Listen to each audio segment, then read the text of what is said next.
Welcome to CARICOMP Insider, where high-tech facial recognition meets real-world intelligence.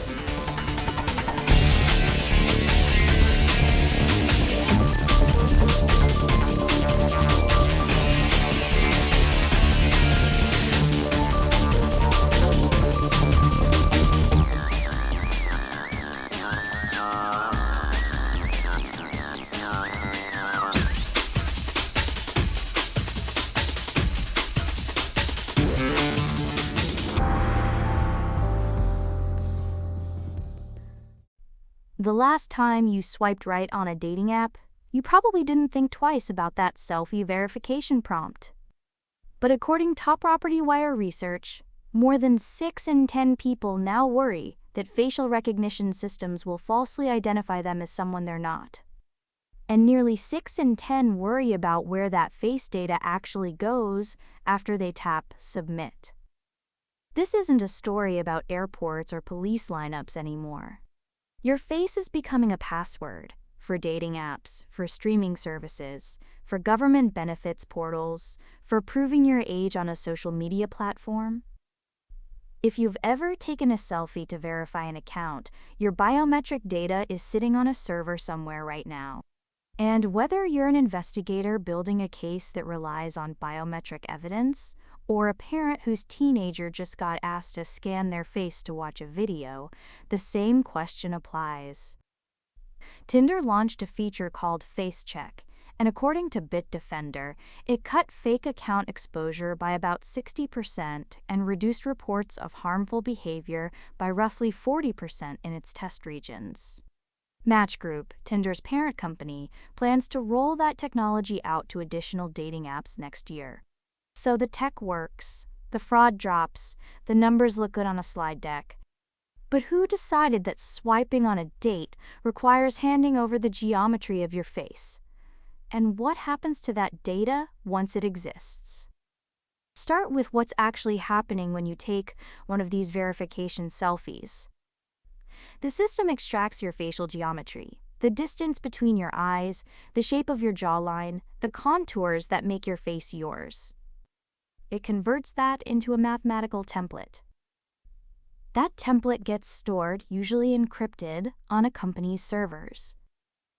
A 30-second selfie for a dating profile and a 20-second age check on a streaming platform both use the same underlying extraction process.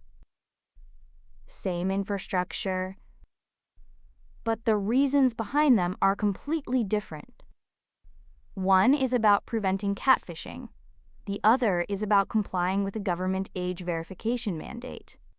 Yet there's no consistent standard governing how long that data lives, who can access it, or what else it might be used for down the road.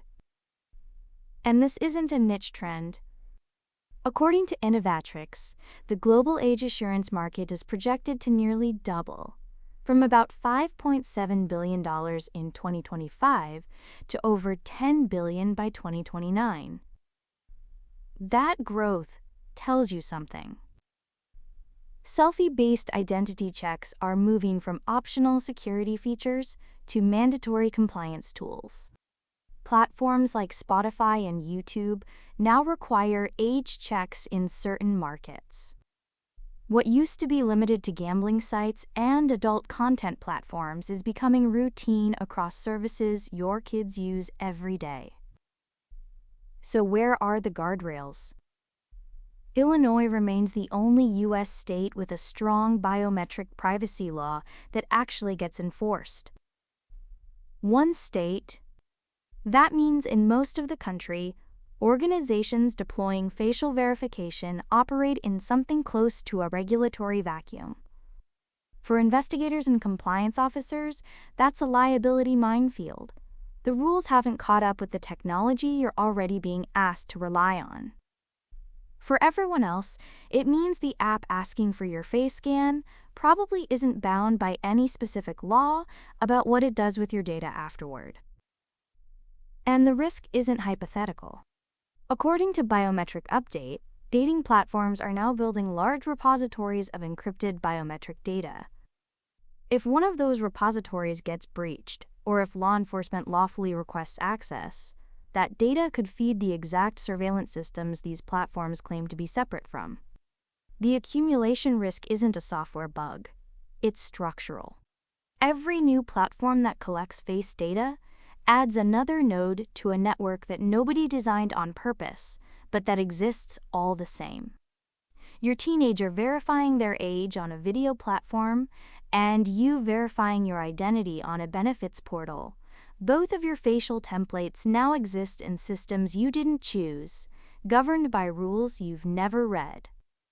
The real issue isn't whether facial verification works. It clearly does. The issue is that every organization deploying it is defining justified on its own terms, and nobody's checking their math.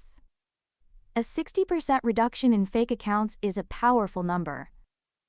But it's also a powerful shield against the harder question: could you solve this problem without collecting biometric data at all? Your face is becoming a universal key for dating, for streaming, for proving you're old enough or real enough to use a service. The technology behind it works, and adoption is accelerating fast.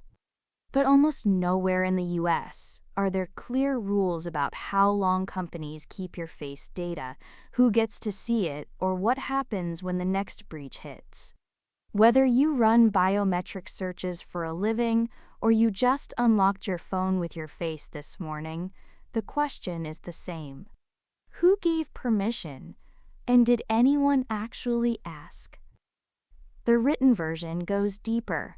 Links below. Now you know something most people in this industry don't. Use it. And when you're ready to put it to work, caracomp.com. We'll see you tomorrow.